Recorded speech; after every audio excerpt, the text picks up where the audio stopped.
Hello everyone, myself is CS Shweta Loya. आज मैं आप लोगों से एक सब्जेक्ट के बारे में बात करने आई, दैट इज CS एग्जीक्यूटिव। आपके CS का इंटर लेवल पे आपका जो एक सब्जेक्ट है that is a cost and management accounting, वो सब्जेक्ट आपका CS एग्जीक्यूटिव में मॉड्यूल 1 का पेपर नंबर 2 है, that is a cost and management accounting. सबसे पहले सब्जेक्ट जो हमें पढ़ना है हमारे एग्जाम्स के लिए, उसको स्टार्ट हम जब भी करते हैं तो मेरा मानना ये है कि सबसे पहले हम ये चेक करें कि एग्जाम का पैटर्न क्या है। एग्जाम के अंदर आपसे किस टाइप से क्वेश्चंस पूछे जाएंगे, तभी आप उस सब्जेक्ट को स्टार्ट करो, तभी वो बेनिफिशियल है। क्लियर? सो सबसे पहले हम ये समझते हैं सब्जेक्ट का एग्जाम पैटर्न क्या है। पैटर्न में आपके 100 मार्क्स का तो पूरा पेपर है। क्लियर?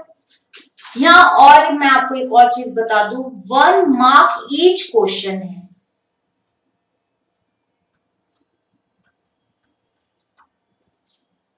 पेपर का पैटर्न MCQ बेसिस है, that is multiple choice question. Her question के 4 ऑप्शन आएंगे। नेगेटिव मार्किंग भी है अगर आप क्वेश्चन गलत करते हैं तो अटेम्प्ट। प्रैक्टिकल सब्जेक्ट होता है कॉस्टिंग, बट MCQ पैटर्न के अंदर आपको थ्योरेटिकल क्वेश्चंस भी आएंगे and ratio is near about 50-50। 50% आपको प्रैक्टिकल आएंगे एंड 50% आपको थ्योरेटिकल क्वेश्चंस आएंगे। सो अब आपको थोड़ा सा एग्जाम पैटर्न समझ में आया कि एक मार्क्स के क्वेश्चन आएंगे, 100 क्वेश्चंस। MCQ है, गलत करेंगे नेगेटिव मार्किंग है, सही करेंगे तो पॉजिटिव मार्किंग है। प्रैक्टिकल प्लस थ्योरी दोनों का कॉम्बिनेशन है। जब एग्जाम पैटर्न समझ में आता है, then next step is subject क्या है, कॉस्ट एंड मैनेजमेंट अकाउंटिंग का मीनिंग क्या है एंड क्यों हमें ये सब्जेक्ट पढ़ना है हमारे एग्जीक्यूटिव लेवल पे। क्या रिक्वायरमेंट है एज अ कंपनी सेक्रेटरी जो हम फ्यूचर में बनने वाले हैं, उसके लिए हमें ये सब्जेक्ट क्यों रिक्वायर्ड है पढ़ने के लिए। क्लियर? सो अब हम इस सब्जेक्ट के मीनिंग पे आते हैं कि इस सब्जेक्ट में हमें क्या क्या पढ़ना है। क्लियर? स्टार्ट करते हैं फर्स्ट वर्ड से, दैट इज कॉस्ट अकाउंटिंग। ठीक है, कॉस्ट अकाउंटिंग क्या होती है, इसको समझने के लिए भी हमें कुछ बेसिक 2-3 टर्म्स को समझना पड़ेगा, तब हमें पूरा क्रक्स निकलेगा कि कॉस्ट अकाउंटिंग एक्चुअल में है क्या। कॉस्टिंग, सबसे पहला हमारा वर्ड आएगा कॉस्टिंग। कॉस्टिंग क्या होती है? कॉस्टिंग एक तरह की टेक्निक होती है। किस चीज के लिए हमें ये टेक्निक यूज करनी है? कॉस्टिंग एक तरह की टेक्निक है जिससे हम एक पर्टिकुलर प्रोडक्ट या एक पर्टिकुलर यूनिट की कॉस्ट को असर्टेन कर सके, पता लगा सके। और टेक्निक क्या होता है? एक तरह का formation of rules and regulation, और we can say principle plus rules. Cost accounting क्या होती है? एक प्रोसेस होता है अकाउंटिंग का जिससे हम जांच सके कि कौन सी कॉस्ट को हमें जांचना है। It is a process of accounting for ascertaining the cost. Ascertain जो हमें कॉस्ट को करना है, उसके लिए जो हमें प्रोसेस ऑफ अकाउंटिंग यूज करना है, that is your cost accounting. Process of accounting क्या होता है? प्रोसेस ऑफ अकाउंटिंग का मतलब होता है कि आपका किस तरह से आप रिकॉर्ड कर रहे हो अपनी अकाउंटिंग टर्म्स में, that is your income and expenditure account, your profit and loss account, your trading and profit and loss account, your balance sheet. ये सब चीजें होती है process of accounting. Process of accounting involves recording of income and expenditure and preparation of reports. आपको reports भी तो prepare करनी आनी चाहिए। कि इतनी कॉस्टिंग हो रही है तो इसकी इस टाइम की 3 मंथ्स की या हाफ ईयरली आपकी क्या रिपोर्ट बन रही है। Clear? Next term is cost accountancy. What do you mean by the cost accountancy? ये एक तरह की एप्लीकेशन है जो कॉस्टिंग एंड कॉस्ट अकाउंटिंग को मर्ज करे। It is an application of costing and cost accounting. इसका बेसिक पर्पस है अकाउंटेंसी करने का, ताकि हम जो कॉस्ट है उस पे हम कंट्रोल ला सके और हम उससे कितना हमें प्रॉफिट हो रहा है उसको हम जांच सके। क्या होता है cost accountancy?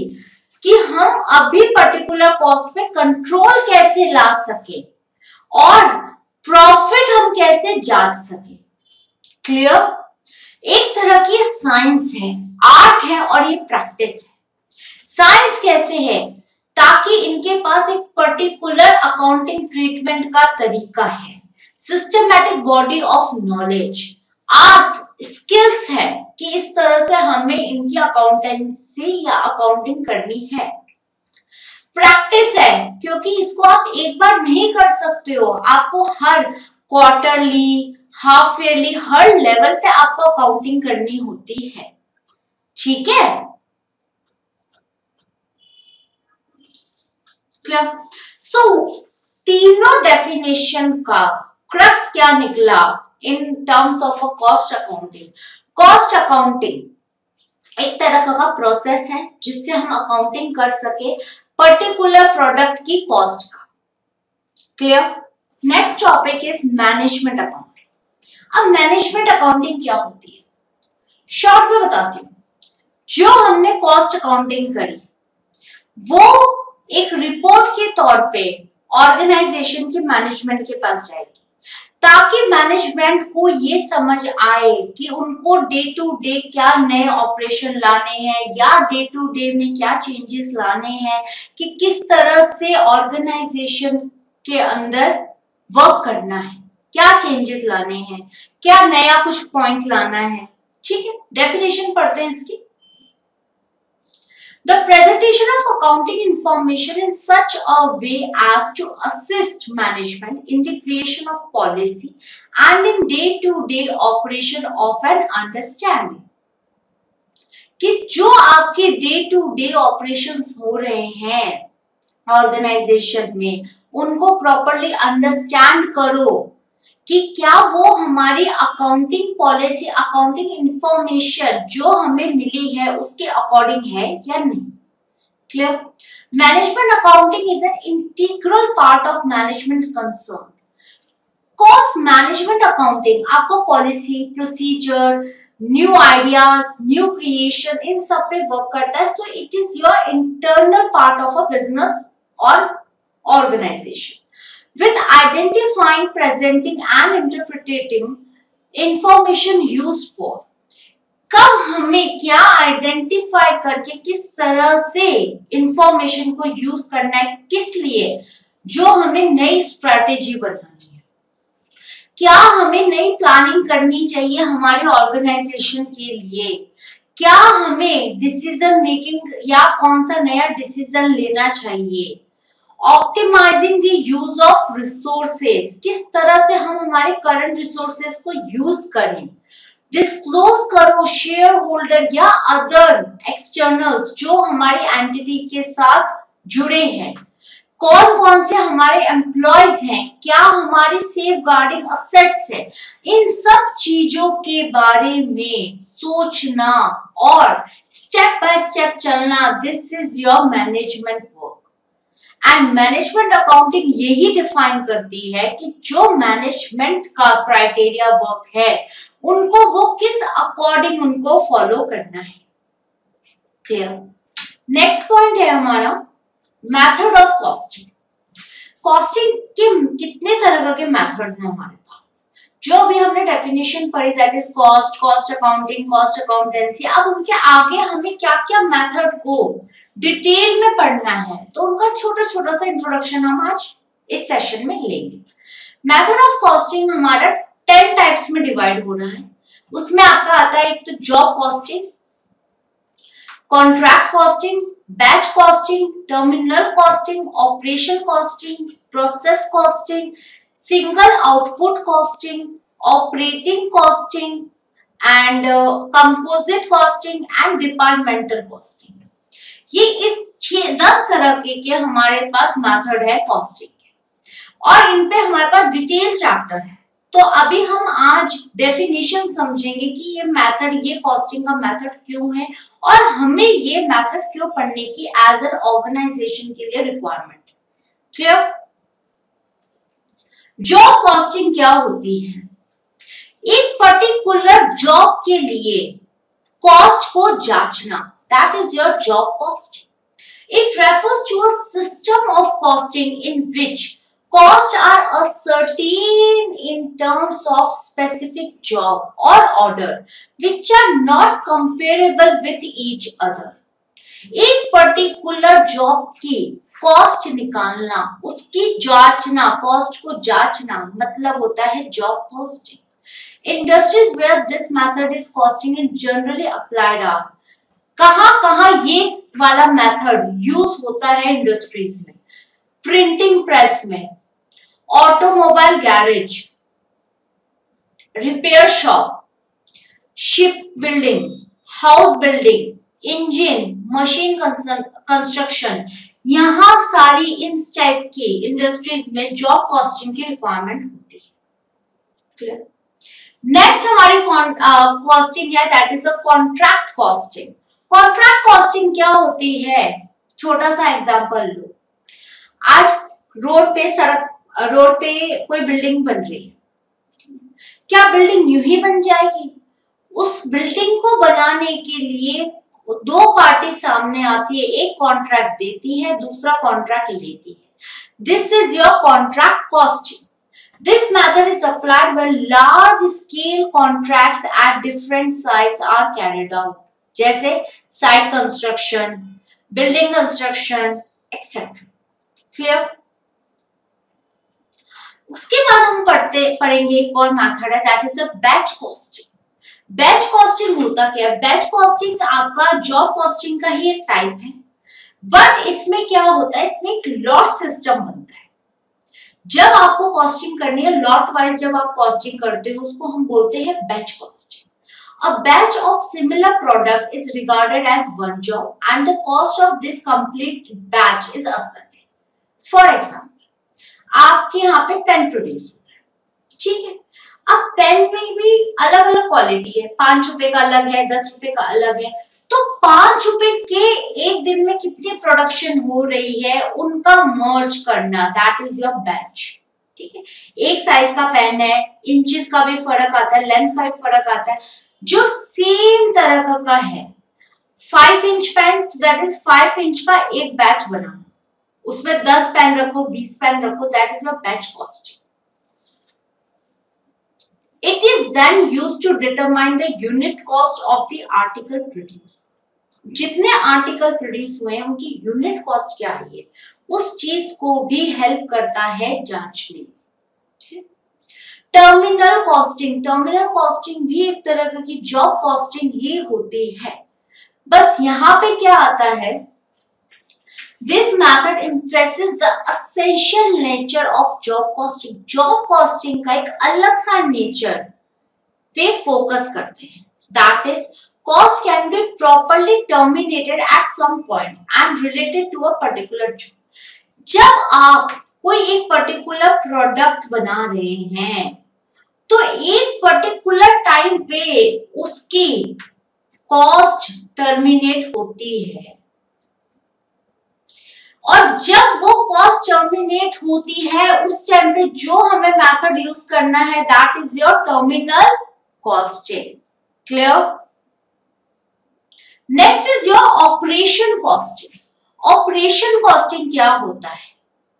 This method is adopted when it is desired to ascertain the cost of carrying out an operation in a department. कोई पर्टिकुलर डिपार्टमेंट में कोई एक ऑपरेशन चल रहा है, मींस कॉस्ट चल रही है, कैरी ऑन प्रोसेस में है, तो उस टाइम पे जो आपकी कॉस्टिंग होती है that is your operation costing. Example, machines पे कंटिन्यू वर्क चल रहा है, दैट उस टाइम पे जो आपकी कॉस्टिंग होगी that is your operation costing. Clear? Ascertain the cost of carrying out an operation in a department. Example के लिए आप ले लो वेल्डिंग, ठीक है, that is your operation costing. Process costing, process costing means wheat से bread बनना। Wheat flour है, flower आया, पहले व्हीट है, व्हीट से उसका फ्लावर बना, आटा बना, आटे के अंदर और भी इंग्रेडिएंट्स गए, उसके बाद उनका डो बना, डो को आपने बेक किया, बेक करने के बाद आपने उनकी कटिंग करी, उसके बाद आपने उसकी पैकिंग करी, that is your process costing.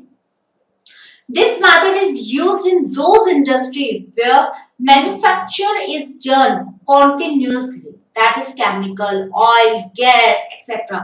और सीधा एग्जाम्पल लिख लो तुम, ब्रेड, आपका biscuit, this is all your process costing.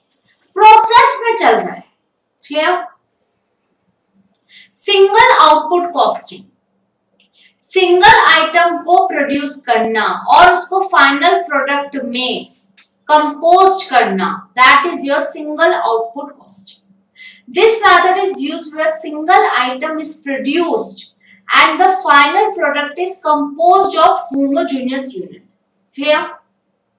Operating costing, operating costing आपको तब यूज करनी है जब आप कोई सर्विस रिलेटेड आइटम की कॉस्ट को असरटेन कर रहे हैं। सर्विस रिलेटेड आइटम्स कौन कौन सी हो गई? ट्रैवलिंग, अगर आज आप बस से ट्रैवल कर रहे हो, किलोमीटर पर पैसेंजर किलोमीटर पर पैसेंजर क्या कॉस्ट आ रही है, that is your operating costing. This method is used by only those organizations which render service such as transport, powerhouse, hospital, etc. एक पूरा पर्टिकुलर चैप्टर है सारी कॉस्टिंग पे। जैसे आपकी I job costing, job costing का पार्ट था batch, terminal, single output costing also is part of a job costing. तो ये सब क्या है कि आपकी जॉब कॉस्टिंग में आ जाएंगे। ऑपरेटिंग कॉस्टिंग अपने आप में पूरा नया चैप्टर है, प्रोसेस कॉस्टिंग भी अपने आप में पूरा नया चैप्टर है। तो अभी हम सिर्फ एक इंट्रोडक्शन ले रहे हैं हर एक कॉस्ट का मीनिंग क्या होता है और कब हमें इन कॉस्ट की रिक्वायरमेंट होती है कि हम उस पर्टिकुलर प्रोडक्ट की या सर्विस की कॉस्ट को असरटेन कर सकें। ठीक है, next is your composite costing. एक प्रोडक्ट फाइनल बना, जैसे आपका ये पेन फाइनल बना, इसमें आपकी निब लगी, रिफिल लगी, बॉडी बनी, पीछे वाला लास्ट का बॉटम कैप लगा, अपर कैप लगा। लास्ट में जब पेन बिकने जा रहा है तो वो आपका क्या होगा? Composite costing. मर्ज हो जाएगी सब चीजों की कॉस्ट उसमें। Clear? This method is used in those industries where nature of the product is complex, such as motor car, aeroplane, etc. Pen का तो एक छोटा सा एग्जांपल था, बड़ी इंडस्ट्रीज पे ये वाला कंपोजिट कॉस्टिंग यूज होता है। क्लियर? डिपार्टमेंटल कॉस्टिंग, छोटे छोटे डिपार्टमेंट्स की कॉस्टिंग का क्या क्राइटेरिया होता है? Where costs are ascertained department by department, the method is called departmental costing.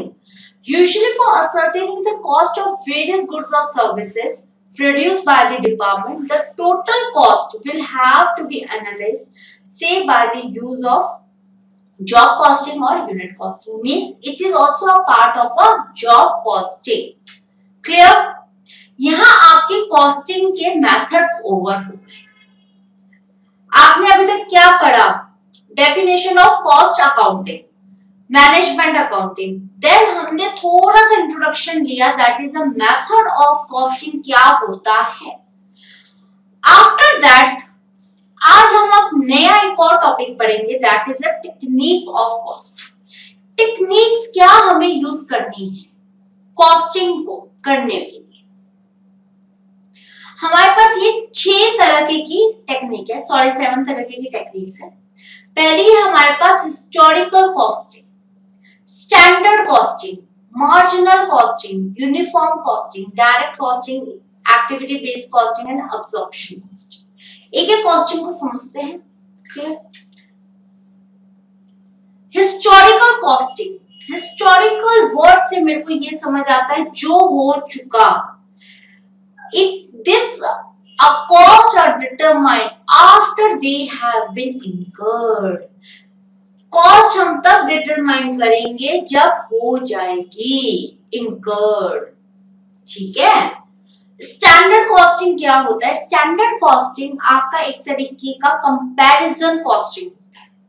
जब आप जो एक प्रोडक्ट की एक्चुअल कॉस्ट आज की डेट में जो है उसको आप कंपेयर करते हो जब आपने उस पर्टिकुलर प्रोडक्ट की स्टैंडर्ड कॉस्ट, एक हिस्टोरिकल कॉस्ट आपने डिटरमाइन करी थी।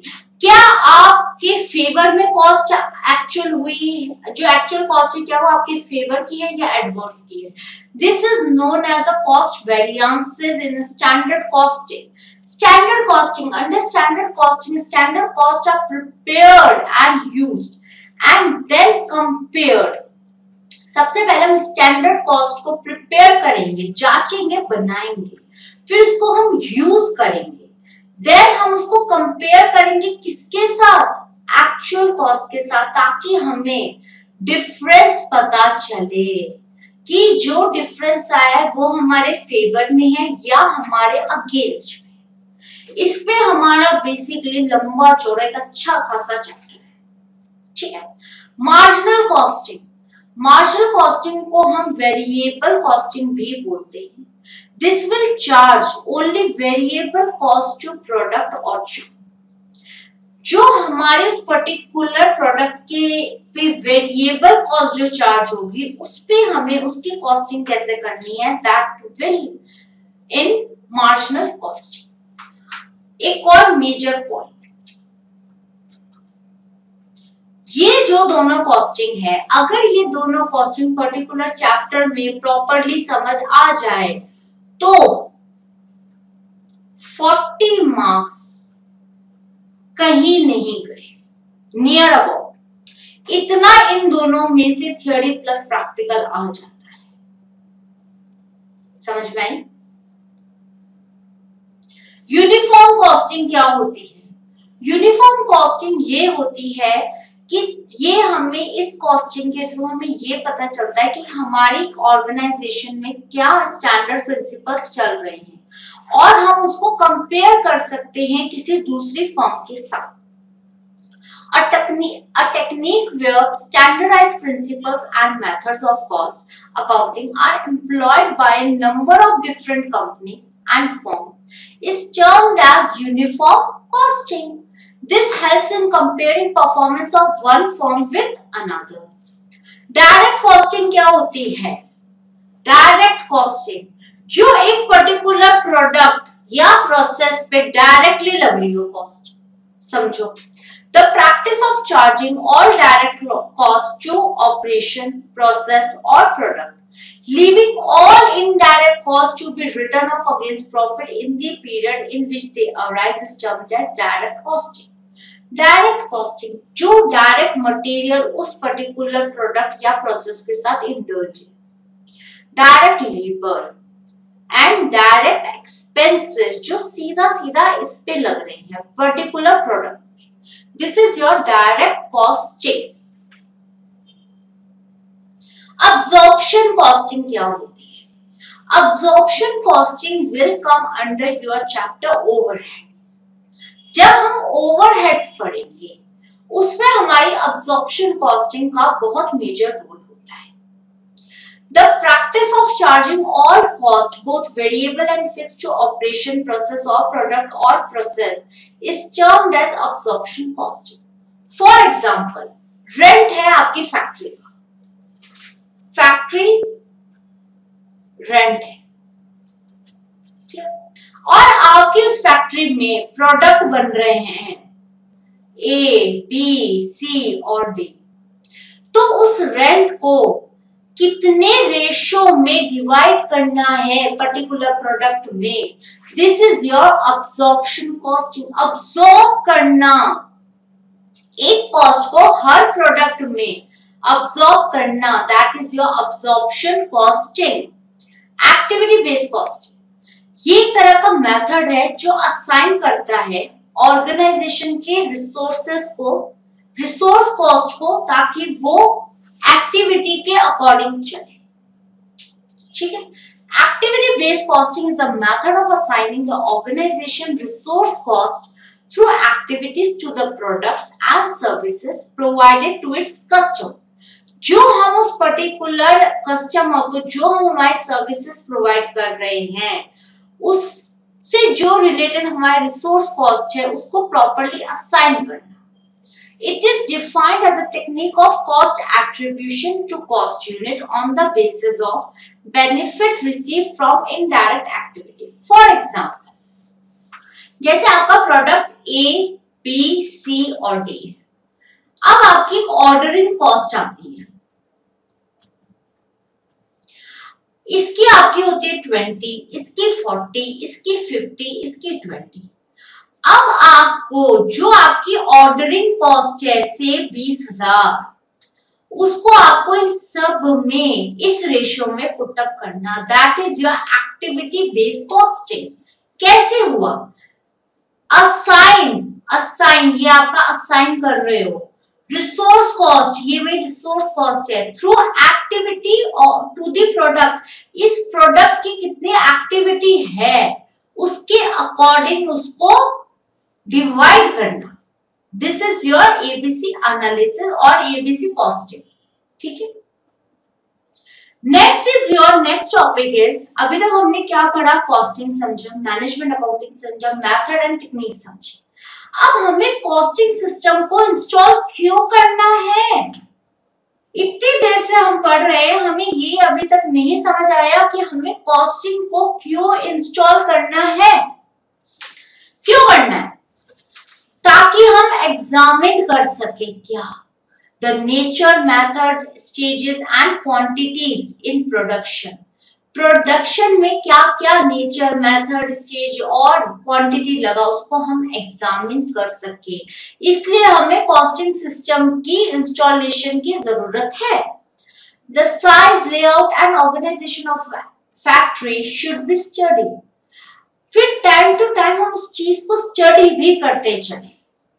The purchase, storage and issue mechanism of inventory should be examined and modified। Wherever जहां आपको रिक्वायरमेंट लग रही है मॉडिफिकेशन की, आप करो। इसलिए हमें installation of a costing system की रिक्वायरमेंट है। Mechanism of payroll and wage payment should be properly decided.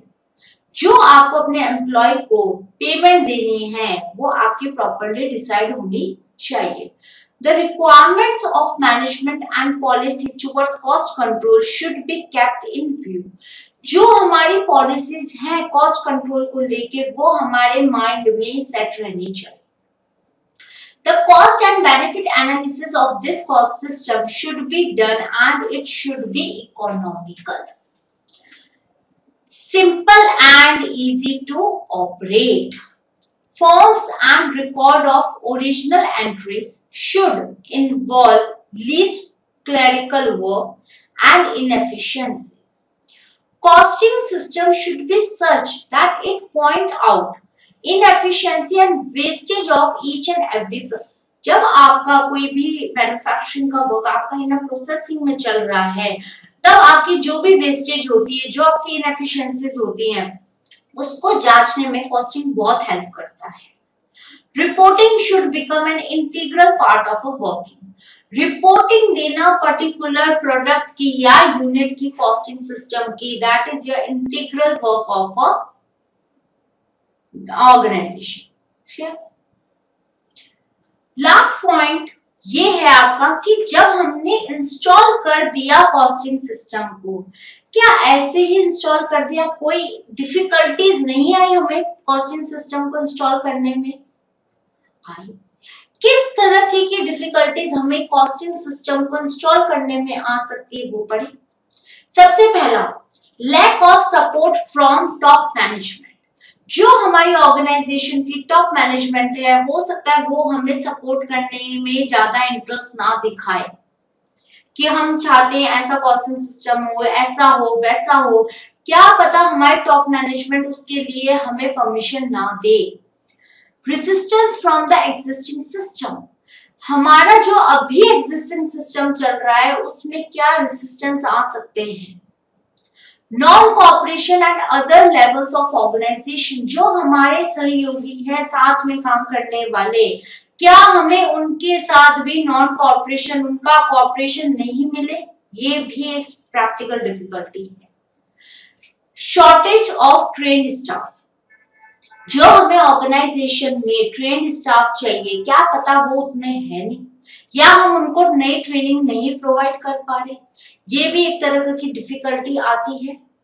Heavy cost, जब हमें ज्यादा अच्छा कॉस्टिंग सिस्टम को इंस्टॉल करना होता है तो उसकी कॉस्ट भी बहुत हैवी होती है। इस तरह की प्रैक्टिकल डिफिकल्टीज आती है in the installation of a costing system. आज हमने थोड़ा सा इंट्रोडक्शन पढ़ा रिगार्डिंग कॉस्टिंग क्या है, इसके मेथड्स क्या हैं, इसके टेक्निक्स क्या हैं, मैनेजमेंट अकाउंटिंग क्या है, क्यों हमें इंस्टॉलेशन की रिक्वायरमेंट है, क्या हमें प्रैक्टिकल डिफिकल्टीज आती है इंस्टॉलेशन में। ये आज हमने छोटा सा थोड़ा सा इंट्रोडक्शन पढ़ा। आगे अब हमारे जो नए आगे के जो सीरीज है, वीडियोस हैं, लेक्चर्स हैं, उसके अंदर हम डिटेल में एक एक पॉइंट्स को पढ़ेंगे। चैप्टर वाइज, मॉड्यूल वाइज हमारा पूरा कंटेंट रहेगा। एमसीक्यू की प्रैक्टिस भी हम यही करेंगे, लेकिन कोर्स कंप्लीट होने के बाद, क्योंकि रीजन ये है, जब तक आप डिटेल में नहीं पढ़ सकते तब तक आप एमसीक्यू के लिए कैपेबल नहीं हो सकते। सब्जेक्टिव पेपर जो होता है उसमें आप थोड़ा पढ़ के भी लिख के आ सकते हैं, जिसको हम देसी भाषा में बोलते हैं फट्टे मारना। बट एमसीक्यू में जब तक आपको डिटेल नॉलेज नहीं होगी, आप पेपर अटेम्प्ट भी नहीं कर सकते, क्योंकि यहाँ पे आप फट्टा नहीं मार सकते। जहां आपने फट्टा मारा, जहां आपका फट्टा गलत हुआ, वहां आप भी क्लीन बोल्ड हो जाओगे। क्लियर? अब हम हमारे नेक्स्ट सेशन में प्रॉपरली सारे चैप्टर को इंट्रोड्यूस करते हैं, पढ़ेंगे जिस तरह से हमारा कंटेंट चलेगा, मॉड्यूल चलेगा, ठीक है। और एमसीक्यू की प्रैक्टिस हम लास्ट में करेंगे। पूरा सेशन हमारा ओवर हो जाएगा। 12 चैप्टर है हमारे इस पूरे मॉड्यूल के अंदर। जैसे हमारे 12 चैप्टर खत्म हो जाएंगे, उसके बाद हम एमसीक्यू वाले बुक सॉल्व करेंगे जो आपको प्रोवाइड होगी, ठीक है। अब हम नेक्स्ट सेशन में next chapter properly first chapter से स्टार्ट करते हैं। Thank you. Thank you for watching this video. For more videos, please subscribe our YouTube channel. Thank you.